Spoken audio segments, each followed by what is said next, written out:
Welcome guys to Purpose Trade, and on this video I want to talk about an important concept which I don't highly recommend, but since it's in the news lately, I want to talk about it, which is scalping in trading.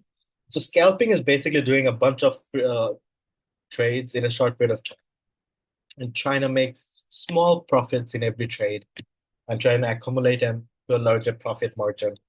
And the idea behind scalping is you're trying to find a strategy where you have a combination of statistical patterns that you can use that can give you a profit margin on at least 51% of the trades. So to keep it simple, let's say you do 100 trades.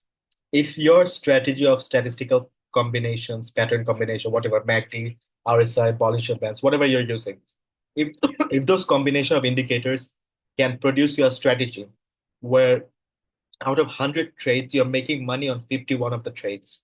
And let's say on average, you're willing to make one trade, $1 per trade before you close the position, and you're willing to lose $1 per trade before you close the position. So in 100 trades, if you have a strategy where you can make money 51% in 51 trades, then you're making $51 and losing $49. So you're making $2. So in a net, you're positive. So in the long run, you're gonna make money and accumulate money, but you have to do a large frequency of trades. On top of that, your combination of statistical indicators have to be more than a random event. So random event is 50-50, like a coin toss. If your strategy of whatever combination of statistical indicator you use, if that strategy gives you a winning event 51% of the time, at least, you're going to make money in the long run. But you have to do a large volume of trades. And do you take advantage of what we call the law of large numbers in math?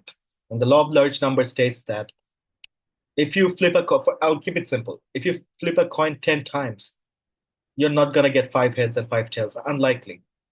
Okay. But if you flip that same coin 10,000 times, you're more likely to end up with 5,000 heads and 5,000 tails. Basically, the larger the sample size, more likely you're going to end up with a result that's closer to your probability calculation.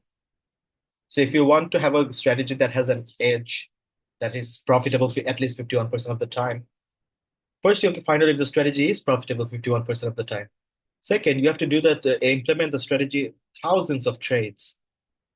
And then you're going to take advantage of the law of large numbers to make money. Thirdly, you have to make sure that you're still making money after transaction cost. That's the transaction fee per trade. That's the transaction fee of that buy and sell spread. So it's once you do all the calculations, you understand the scalping is it's especially nowadays you're competing with bots in the market who does these scalping trades, high frequency trades. It's a very bad way, in my opinion, to make money. Scalping trading is not recommended. I wouldn't recommend it to anyone because unless you have a bot that can do automatic trades, but then there's the risk of slippage, which is that let's say you bought a stock at $50.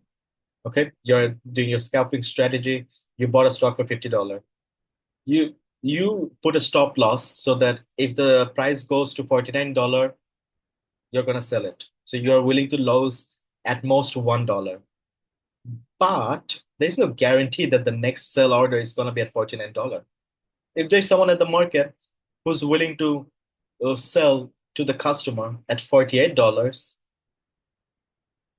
the price can easily drop from 50 to $48. We don't need to have a trade at $49.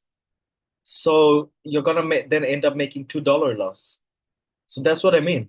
You can have this good strategy, you take advantage of the law of large numbers, but because of what we call slippage, where the market is thin, okay, the buy and sell orders at $50, there is a buy and sell, and then the next order in the market is at $48, not 49. There's no one, okay, whatever reason. So that's what we call a slippage. There's not a continuous even transactions. And then you're making more money than what you expected to in that trade. And now even if you take advantage of the law of large numbers, let's go back to that example. Let's say you have a strategy that makes money 51% of the time. So you do 100 trades, you make $51 in 51 trades, and you lose $49 in 49 trades. But because of slippage, in one of those losing trades, you lose more than a dollar. So you end up negative. So that's a big problem with scalping, with the issue of slippage. So yeah, I wouldn't recommend it to anyone. If you guys want to do it, go ahead. I don't think it's a good strategy. I've tried it. It doesn't work in the current market we live in. It's extremely volatile market. Okay, it's, as the volatility index increases, there are more stop orders that are getting executed, and you're gonna fall into this slippage trap, and your strategy is not gonna work. So yeah, I wouldn't recommend it. But yeah, if you want to do it, like I said, you can do it, but I wouldn't recommend it. That's it.